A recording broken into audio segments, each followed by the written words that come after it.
Good morning, beautiful souls. My friend Jersey Love Steph asked me to do a collaboration with her in honor of Black History Month.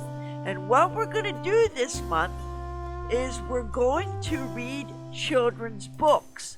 Now, if you would like to join us, please, all you got to do is read a children's book on your channel and hashtag us ReadMeAstory. Now, Jersey Love Steph is interested in Reading Rainbow. Remember Reading Rainbow? Open book, open minds. And I'm interested in Dolly Parton's Imagination Library. And I'm going to be starting one in my area. And the Imagination Library is where Dolly Parton gives free books to children from birth to 5 years old. So I will put in the description the Reading Rainbow link and the Dolly Parton Imagination Library link. See if you have one in your area. And if you don't, you can work with a nonprofit organization like I'm going to do and perhaps start an imagination library in your area. Today we're going to read the story of Rebecca Lee Crumpler. Now remember, you can read children's books on your channel and just hashtag us at ReadMeAstory.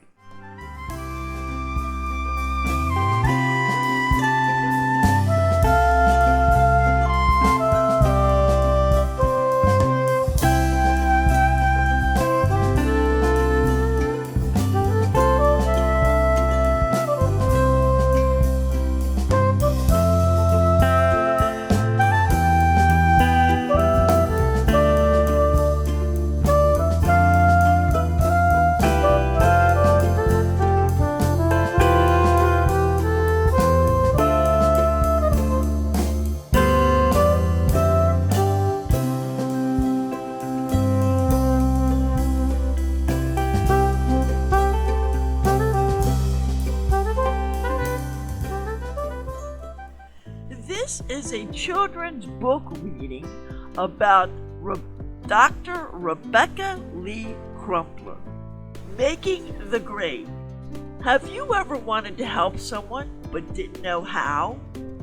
What did you do to learn how to help? Dr. Rebecca Lee Crumpler wanted to help sick people. She worked hard to become a leader in medicine. Rebecca was nervous. She would start the test needed to officially become a doctor. She would have to answer tough questions to prove she knew about medicine. Rebecca knew that some people did not think she should become a doctor because she was black, but she was ready to prove them wrong. Black doctors needed. During Rebecca's lifetime, people were still learning basic things about how the human body worked. A lot of medicines and tools had not been invented yet. Almost all doctors were men. There were no black doctors at all in the United States until 1837. White doctors often would not take care of black people. Instead, many black people went to healers. Healers had not gone to medical school, but they were good at taking care of sick people. Rebecca lived with her aunt, who was a healer in the community. Many people came to her aunt's house when they were sick. Young Rebecca was good at helping take care of them. Rebecca began working as a nurse after she grew up. People told her she should be a doctor. They thought she should go to medical school at the New England Female Medical College. In 1860, She was accepted into medical school. There were 54,000 physicians in the United States then. Only 300 were women, and none of them were black. When she finished medical school, Rebecca would be the first black doctor in the country. Rules of medicine. Until 1847, there were no rules saying that all doctors had to have the same kind of education. Some doctors went to school for a long time. Others took only a few classes before treating people. Life as a doctor. Rebecca kept taking care of sick people while she learned how to be a doctor. Many lives, including Rebecca's, changed in 1861. This was the start of the Civil War in the United States. People from the North and South fought each other. Soon, many black veterans became sick and injured. Racist white doctors still would not help them, but doctors were needed. Rebecca would be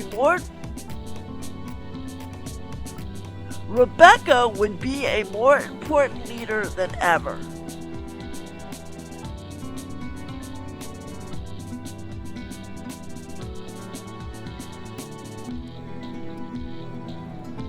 Rebecca was a very good student. She won a scholarship to help pay for school. For 4 years, Rebecca studied hard. Her final test was coming up. She had to pass to become a doctor. Rebecca stayed up late the night before the test. She studied and prepared. The next day would make a big difference in her future and in the future of the country. She wanted to be a leader in healing. Would the school let a black woman become a doctor? The big day had come. The classroom looked huge without any other students. It was just Rebecca, 2 other white students, and doctors from the school. The doctors would decide if she passed the test. The doctors began asking questions. Rebecca took a deep breath before answering. She thought and remembered what she had studied and gave the best answer she could.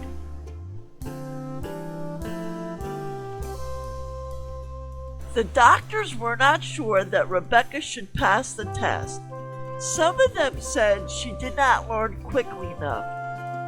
But it is likely that the doctors simply did not want to let a black woman become a doctor. Rebecca's teachers spoke to the people running the school. They said Rebecca knew medicine. They said she would make a good doctor. The people running the school changed their minds. Rebecca earned a Doctor of Medicine degree. She was the first African American woman to earn the degree. She had done it. Passing the test. Modern doctors must take many tests before they can treat people. In the United States, a person with a medical degree must take a 3-part test before they can work as a doctor. When the war ended, Rebecca worked for the Freedmen's Bureau in Richmond, Virginia. Other doctors treated her badly. Male doctors made mean comments and jokes about her.